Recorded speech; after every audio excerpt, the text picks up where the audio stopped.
Welcome, everyone, to the Responsible Bytes podcast, the podcast where we talk about all things safe and responsible technology. I'm your host, Dr. Zena Assaad, and today I'm joined by Simon Chesterman, law professor at the National University of Singapore. Welcome to the podcast, Simon. Thanks, Zena. Good to be here. It's good to have you on the podcast. Now, I reached out to you and asked you to be on this podcast because I read one of your recent articles. You published an article in Rest of World that talked a little bit about power and AI and how power was being shifted from governments to these private technology companies. So can we start maybe with a little bit of what encouraged you to write this article? Yeah, so one of the things I've been working on over the last, goodness, almost 10 years now is how to regulate artificial intelligence. And I think often there's a focus on the kind of different schools of thought. Should we regulate like the Europeans, prioritizing rights and protecting rights? Should we sort of deregulate like the Americans and create space for technology companies to innovate? Should we look after state security like the Chinese? And then the more I looked at it, the more I realized that actually these questions of how different states might regulate missed a much bigger question, which was not, if you like, the kind of horizontal question of which state model you wanted to look at, but rather the vertical question that all of these states actually struggle to regulate technology companies that actually have a lot more power, a lot more agency, and in particular, a lot more leverage than any of these governments. And that's particularly acute for a small country like Singapore, where I'm based, or Australia, a medium-sized country, because I think we're all trying to work out how do we get the benefits of AI while mitigating the risks. But actually, the entities with the greatest power and, as I said, leverage are these technology companies. So that led to sort of thinking about, well, how do you engage with such powerful entities in an environment where many countries are actually more worried about missing out on the opportunities of AI than they appear to be sometimes about managing the risks associated with AI. And so that led me inexorably to the question of, power, who holds power, and how do we channel it in a positive direction or at least away from a very negative set of potential circumstances.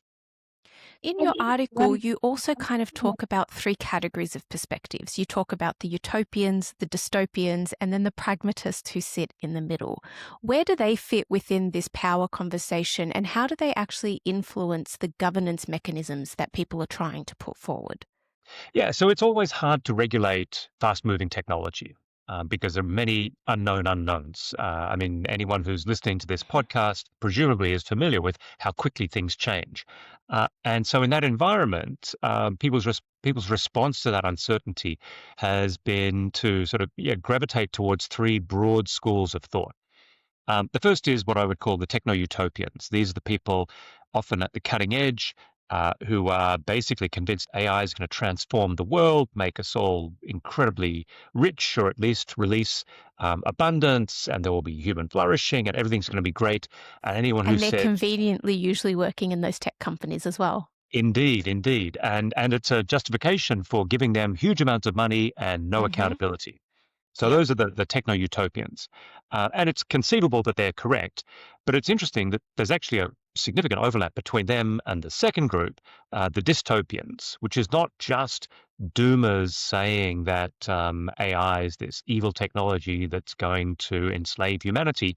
There are actually a significant number of people working at the cutting edge of this technology whose P-doom, which is the term for the probability they think that the technology that they're working on will lead to very, very negative consequences for humanity, is much more than zero. And for most people, if you were working on a technology and you thought there was a serious chance, maybe a 5%, 10% chance that the technology you're working on is going to wipe out humanity or cause really, really bad consequences, you might pause. But there seem to be a significant group in this dystopian bunch who are sort of saying that and then just going back to work.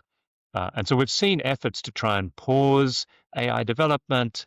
We've seen fights over guardrails, but for the most part, at least, these debates have always been resolved by just carrying on development. And in particular, in the last several months, the last year, I suppose now, of the Trump administration in particular, we've seen a massive deregulation, a move away from not just regulation at the governmental level, but a downsizing of safety and security teams. So you've got the techno-utopians, you've got the dystopians, and then there is a third group that are looking at this more through a kind of realist lens about who wins and who loses.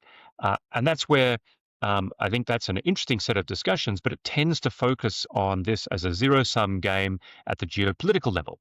So you've got people like Henry Kissinger, who passed away a couple of years ago. He spent the last years of his life working on 2 books, aged 99 and 100. I mean, I hope I'm active in that way. I hope I'm not like Kissinger in all sorts of other ways, but to remain intellectually active and engaged in his late 90s, writing about the importance of getting this right because it will affect geopolitics. And these are the people who are writing about the sort of US and the Europeans versus China sometimes, or the sort of north-south dynamic.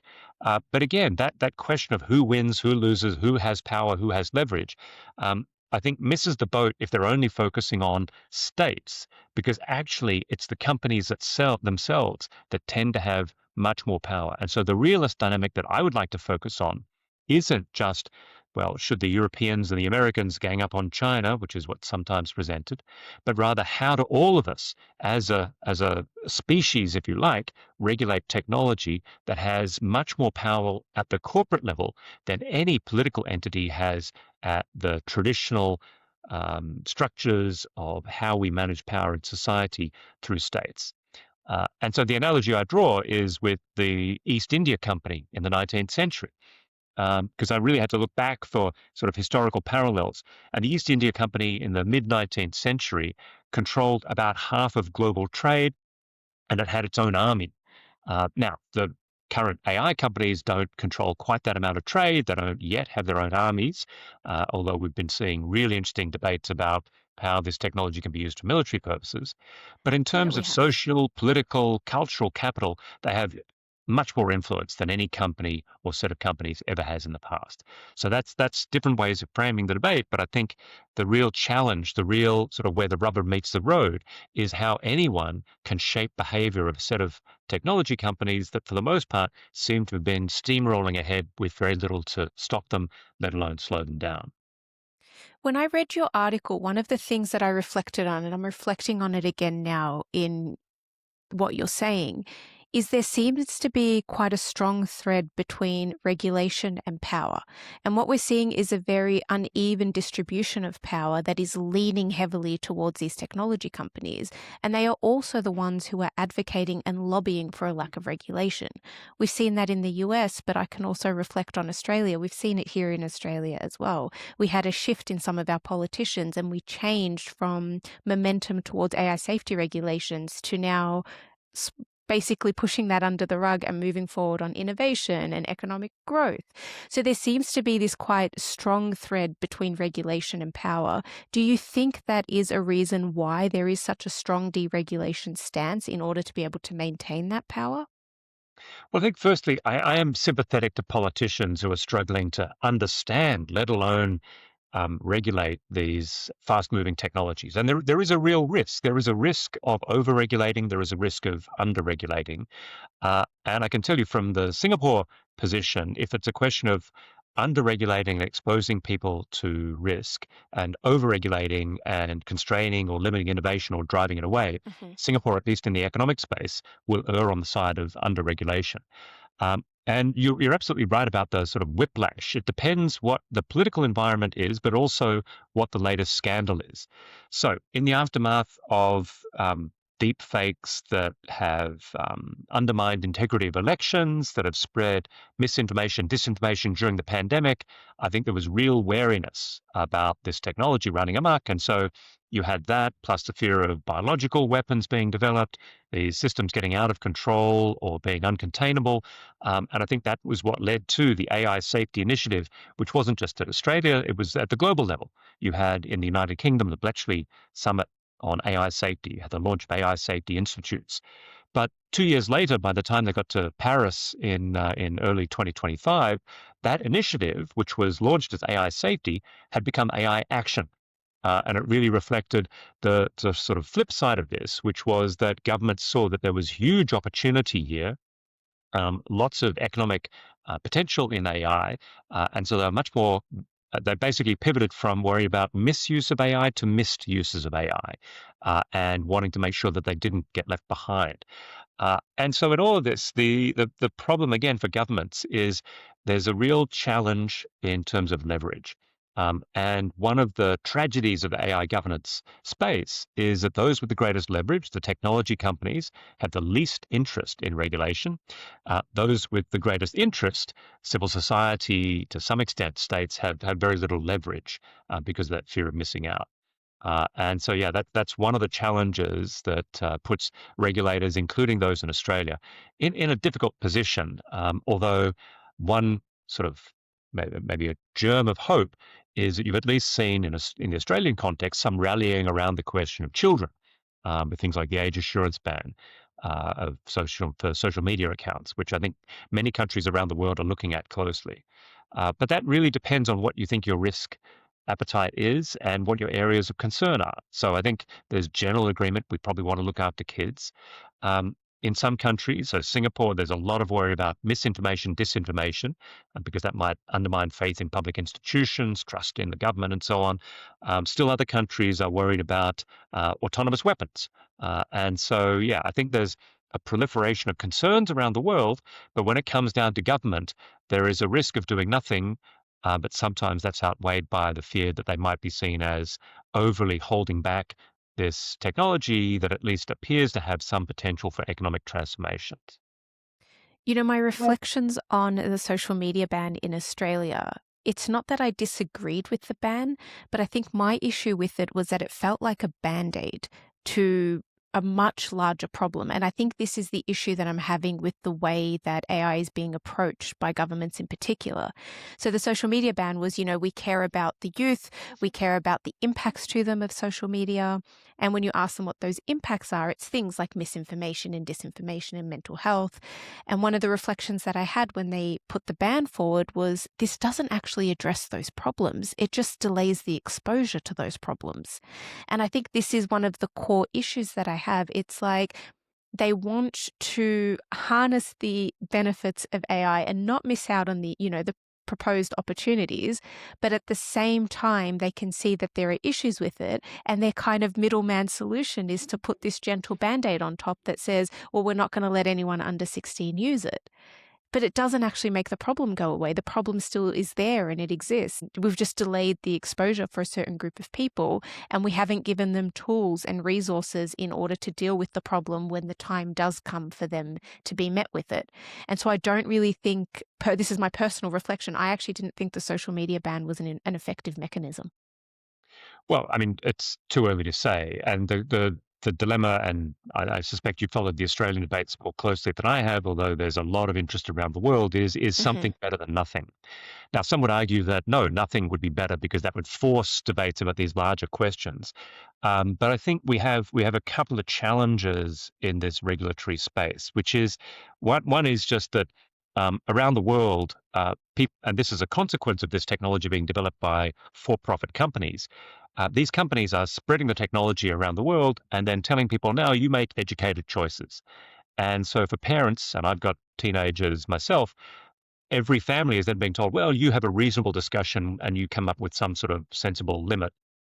And the problem there is that that means every family or every kid is being pitted against the most valuable companies in the world, which have teams of psychologists along with computer engineers whose business model is to maximize engagement. And so that's a really challenging battle. So in such a situation, you would hope governments would step in, but governments don't necessarily understand the problems. And there's huge lobbying now that goes on to prevent them. I mean, even the age assurance ban in Australia was subject to very significant lobbying, and we've Hmm. seen the kind of fights you have in the United States. I mean, the Europeans have put out a marker in their own way, trying to limit, among other things, things like real-time biometric surveillance, in particular subliminal advertising or subliminal influencing. But probably the country that has been most effective at regulating AI has been China. But that's because the Chinese government has tools at its disposal and is prepared to do things like just say, there's a maximum number of hours children can spend playing video games. There's a maximum number of minutes that kids can use the Chinese equivalent of TikTok for. in a way that would be not impossible, but extremely hard for other actors. So I think you're right to say we should focus on the bigger questions. But the challenge for governments around the world is that the evidence is contested. And this raises one of the really interesting, difficult questions for government, which is not just sort of whether and how, but when to regulate. And so one sort of lens that I find helpful to think through this is a book by David Collingridge back from 1980, The Social Control of Technology, where he came up with what's now known as the Collingridge Dilemma.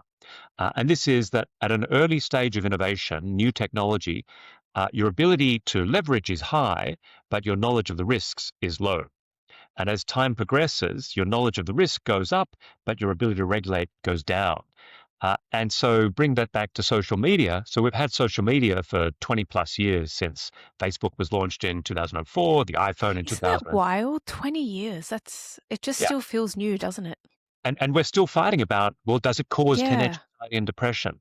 And so you, I think, highlight a really important question. Well, now we're trying to deal with AI, and in particular, chatbots, what's sometimes called effective AI. And this is one of the things that really worries me, that we will move from an environment where young people are experiencing anxiety and depression, fear of missing out. One possible scenario with effective AI, these sort of personalized chatbots, is that teenagers won't be anxious and depressed. They'll be very happy because they've got this AI friend that's always affirming, always available, always positive. But then they'll be incapable of forming human relationships because human relationships are not always that easy. So yeah, I think it's a really challenging environment, and the risk appetite of government is often more on that sort of fear of missing out than fear of harm, even in some circumstances to young people. You touched on a little bit your personal experience having teenagers and trying to put in your own boundaries on them as users. And within the article itself, you also talk about the power of users, but specifically, you talk about the power of organized users. So, can you touch on that and expand on that a little bit, what you mean by organized users and what power they actually have? Yeah, so this partly comes out of reading Verity Harding's book, AI Needs You, where she makes a kind of impassioned plea that we need to organize. And there's another kind of set of arguments by Simon Johnson and Darren Acemoglu at MIT saying we need organized labor is their comparison. And this is in theory possible. We can say no. I mean, at the moment, no one's forcing you to use social media. No one's forcing you to use generative AI. My own kids will sort of nag me if I generate an image with AI. They'll say, "Well, thank you for destroying the planet." And so it's possible to hold back. You don't have to do these things. But unless you are organized, you have trivially little power. I mean, Google, OpenAI don't really care if I switch off. But if you did have organized users, then it might be possible to shape behavior. And so a good example of this is debates over privacy. Now, it's been fascinating over the last 20, 30 years to look at how privacy debates have evolved. And this actually goes back more than a century. In the 1960s, privacy theorists were writing, tearing their hair out about the fact that a file existed on you, that the government was collecting any information whatsoever. And all of that has changed now to what tends to be focused on as data protection, where I think all of us now accept that there's vast amounts of information about us out there in a way that in the 1960s people were very worried about. And our question is not how to avoid there being information about us, but how to manage that, how to prevent governments and companies misusing that information. So today, there is at least a market for privacy. Now, huge number of people appear not to care about privacy. In theory, they claim they do, but if you actually track the behavior, clearly they don't. We routinely accept terms and conditions that manage our data in a way that shows we really haven't read them. But there is at least a I'm niche very, market. very guilty of that. Yeah, I've written books on data protection. I don't bother reading the terms and conditions. It's a waste of time. But there It is at is, least a yeah. market for privacy, and so some companies will sort of hold themselves out as saying that they will protect your data. Um, Now we don't have anything like that quite in responsible AI. You could imagine a scenario in which that comes out, and the closest is the current fight, I think, between Anthropic and OpenAI. So Anthropic, back in February, had a Super Bowl ad basically making fun of OpenAI, saying, well, ads are coming to AI, but not in our model. More recently, we've had a fight with the Pentagon, with Anthropic saying, well, we don't want you to do mass surveillance or killer robots. And OpenAI at least went on to sign a contract. So there might be a market differentiator. I think that's kind of what's happening with Anthropic, trying to position itself as the good guy of artificial intelligence. But it's going to take some time for that to mature. And the reality is, at the moment, you do have this sort of market differentiation that if you want reasonably safe, well-behaved AI, you might gravitate towards Anthropic. If you're in the middle of the road, you might go to ChatGPT. And if you want something that's going to generate porn for you, you go to Grok or further afield. So there is that market differentiation.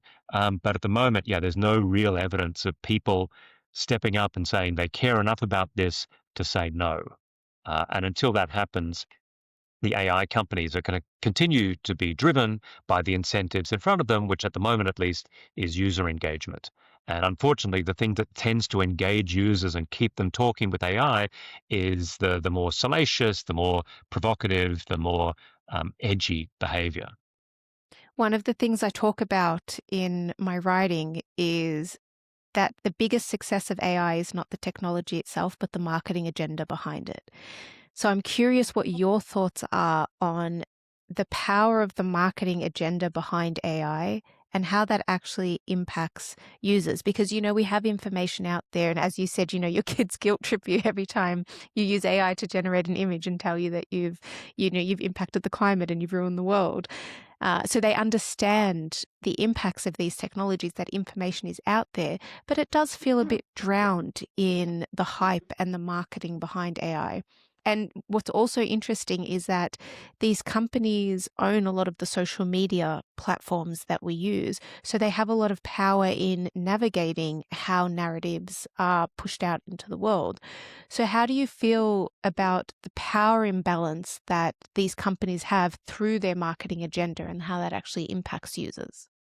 Yeah, I mean, there's a lot of good work on the hype around AI, and those who've looked at this over the years know there's often been a mismatch between expectations and realities. The sort of AI winters.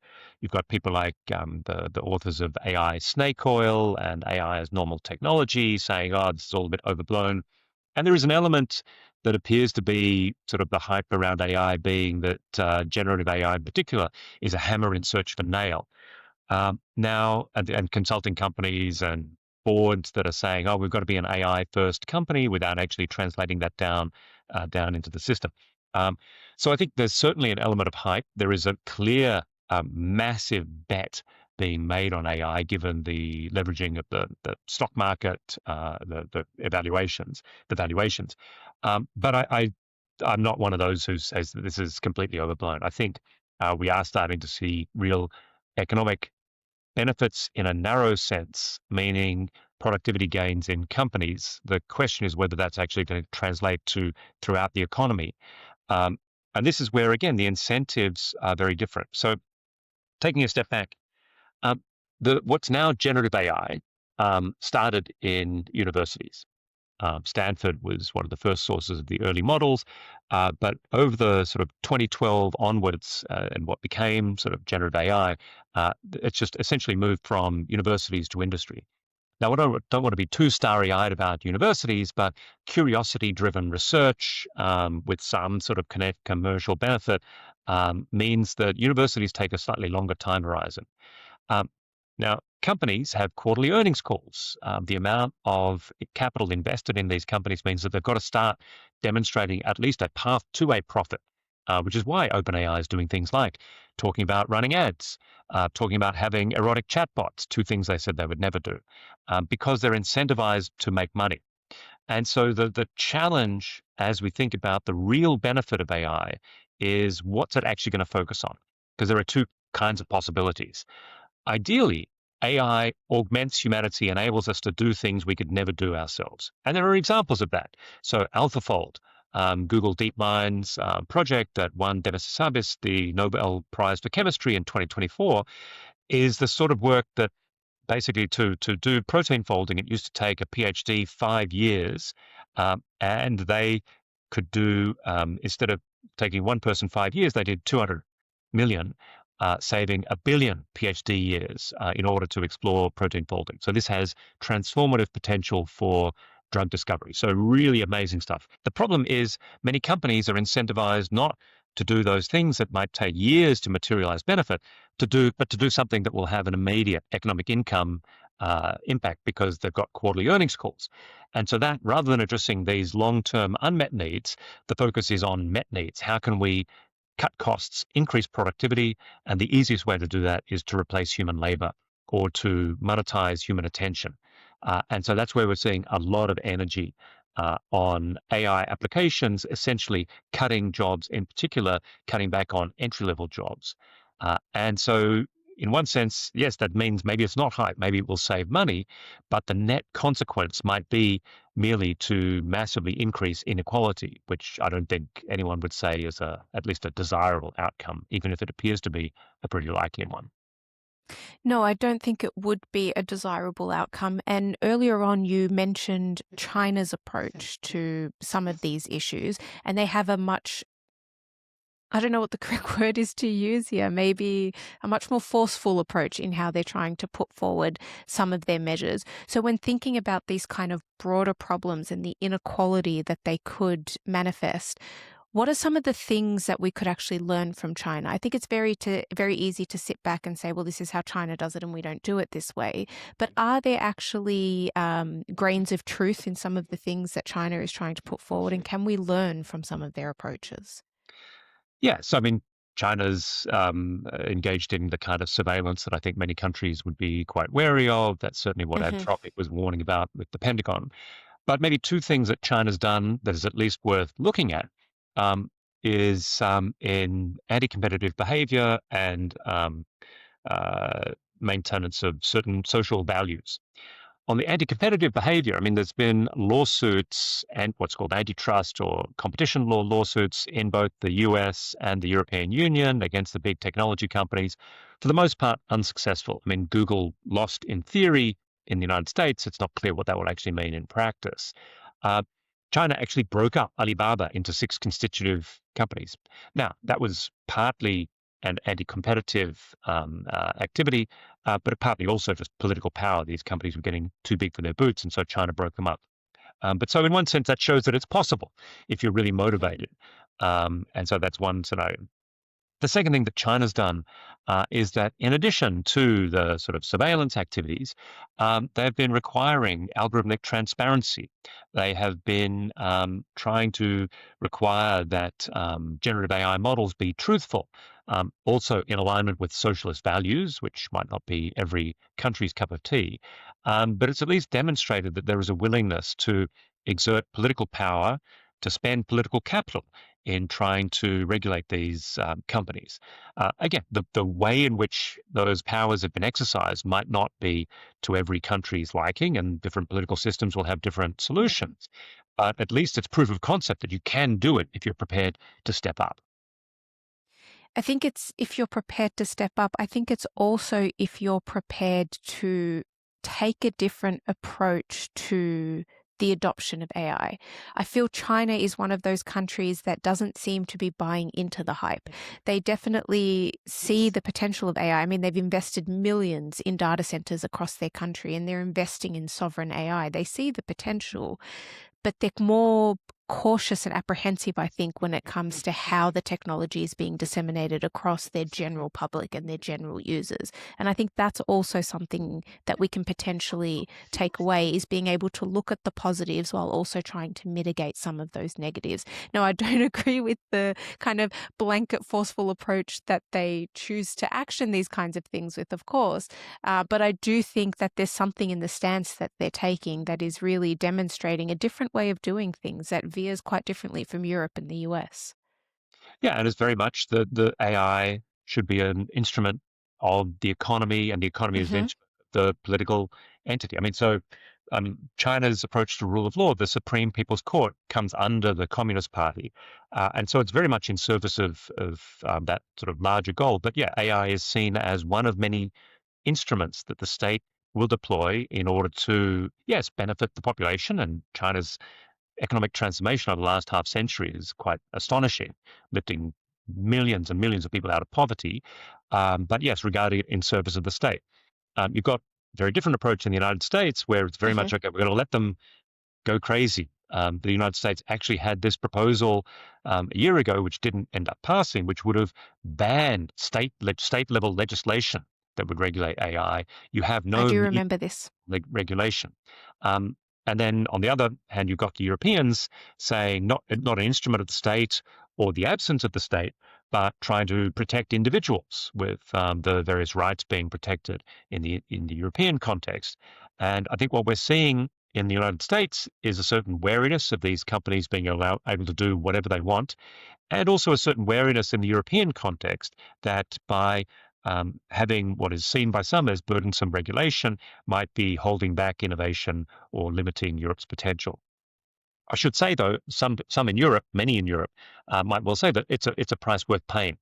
And I think similarly in the Chinese context, China has been willing to say, look, this might limit what some companies can do, and that's a price we're willing to pay.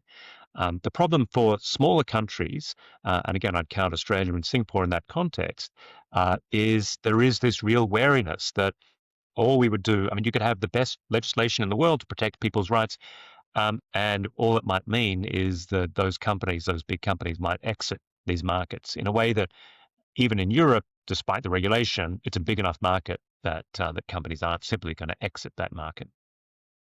So, can we maybe just help inform our listeners a little bit? We've spoken about regulation quite a lot, and with the kind of deregulation stance that has been made so public over the last few years, there seems to be actually a misunderstanding of the purpose of regulation. So, can you just share quite briefly what the actual purpose of regulation is? Right. So if you sort of take a step back, governments regulate for one of two purposes. They regulate to address market inefficiencies or market failures. So if, for example, you go back through the 20th century, the start of the 20th century, if a product injured you, you could sue the manufacturer. If they were negligent, you might get some compensation, and that kind of worked. But as manufacturing processes got more complex through the 20th century, that became very inefficient because if you had to sue every time something went wrong, it took some time, there was a lot of friction. And so we had what was called product liability invented, strict liability. So that meant if your ginger beer bottle blew up, you didn't have to go through a lawsuit. It was pretty obvious it wasn't meant to blow up. And so you could just get compensation. It sped things up. And what that did was it put the risk away from buyer beware and put the risk on the manufacturers. And we're seeing that with things like autonomous vehicles. It would be inefficient if we keep blaming drivers when eventually we're in fully driverless cars. There's no point blaming the driver because the quote unquote driver is not actually in control. So that's one reason you regulate. Um, but the second reason you regulate is to promote social or other values. So the ways in which we've regulated discrimination is not because of market inefficiencies, but in support of values. And so we choose certain categories, and these are slightly different around the world, but generally we don't want people to discriminate on the basis of gender and so on. And so those are the reasons why we regulate. So bring this forward to AI. If the problem is that market inefficiencies presume a knowledge of where the risks are. And at the moment, the risks are somewhat uncertain. And so in that environment, we fall back on the Collingridge dilemma. If there are unknowns, you could regulate, but you don't know what the risks are and the cost of regulating. If, for example, you said you can't deploy a model bigger than this size, then what exactly are you regulating? Is it a market inefficiency? Is it a value? So Hmm. where most countries are landing is that you can have omnibus legislation like the European Union sort of across the whole AI ecosystem, and that's challenging because it's a very wide-ranging suite of technologies. Or you end up where most countries are, which is sectoral. You say, okay, well, in finance, these are the things we want to protect in medicine, transportation, public services. Or you look for vulnerable populations like young people, or you time limit it. So Singapore has special laws on deep fakes, specifically in the context of elections. And so around the world, governments are trying to work out, okay, what is the harm we're trying to avoid? And the problem is many of these harms haven't materialized yet. And so here, a different kind of depressing analogy is with climate change, where it's pretty clear what the problem is with the Yeah. climate emergency or climate crisis. But anything we do in the short term might cost individual harms to specific countries, which is a calculation many would decide is not worth, that cost is not worth paying because the net benefit would not be worth it. So in Australia and Singapore, we could cut back on emissions completely, hobble the economy, and you would have a negligible impact on the overall climate crisis. So these are some of the challenges confronting governments. So one thing that I think is possible, and we've seen this in other areas, is that eventually you could have a crisis. You could have something that really mobilizes people around the world. But the question is, what kind of crisis would actually lead to that? And if it's a sufficiently big crisis, would we be able to recover from it? But in the absence of that kind of crisis, it's very hard to get global coordination on anything resembling this kind of action we've had with regard to, say, nuclear weapons coming out of the Second World War, or even the efforts to hold back climate change. And even there, despite the fact the risks being pretty clear, we're finding it very hard to coordinate and get people to actually take any action that would address the problem. There's a lot of momentum around anticipatory regulation, so trying to develop regulations in anticipation of a problem as opposed to in response to one. But I think a really good point that you made, and which is what one of the challenges is of anticipatory regulation, is understanding what the risks actually are and whether or not they will happen, because that's really the hard part, right? We can try and foresee what some risks may be and put mitigations in against those risks, but some of those risks may not actually come to pass. And I'm not someone who is supportive of deregulation, but it does need to be said that anticipatory regulation is quite hard, and it is hard to determine what the risks will be, what the likelihood is of those risks, and then what's a reasonable mitigation to a risk that may or may not ever come to pass. Yeah, and this is where, I mean, my own position on this is that the starting point is the normal rules should apply. And so I mean, I did a book on regulation of AI that can summarize in a sentence that most laws can govern most AI use cases most of the time. And so the challenge is how you make existing laws, which for the most part seem to work, how you make them apply to these new use cases. And the two things that I think you need in order to do that, one, you need to ban uncontrollable, uncontainable AI, because that's the sort of thing that could really spiral out of control. That could, like agentic AI, the agents that recruit other agents that proliferate. You want to avoid a situation where something's going to get completely out of control. And the second thing is you need appropriate levels of transparency to attribute responsibility for AI-enabled action back to a user or back to a traditional legal person. So basically, I think it should be illegal to develop systems that would either be uncontrollable, uncontainable, or that would engage in action that you couldn't trace back to someone who you could hold responsible. And so occasionally people say, well, we should have personality for AI systems. No, I think that's a crazy idea, because all that would do is protect the companies that are developing them. And so, yes, it's a challenge. Who do you hold responsible? Is it the developer of the overlying AI the underlying AI system? Is it the deployer of that system? But again, I mentioned product liability earlier. That's a way of saying, look, if AI essentially becomes a kind of product and it injures someone in a way that is clearly not what it was meant to do, then you can go back up the product chain and go after anyone in terms of product liability.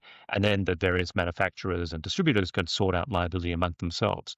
But at the moment, instead of focusing on the responsibility of the developer or the deployer, what we've got instead is a focus on the user.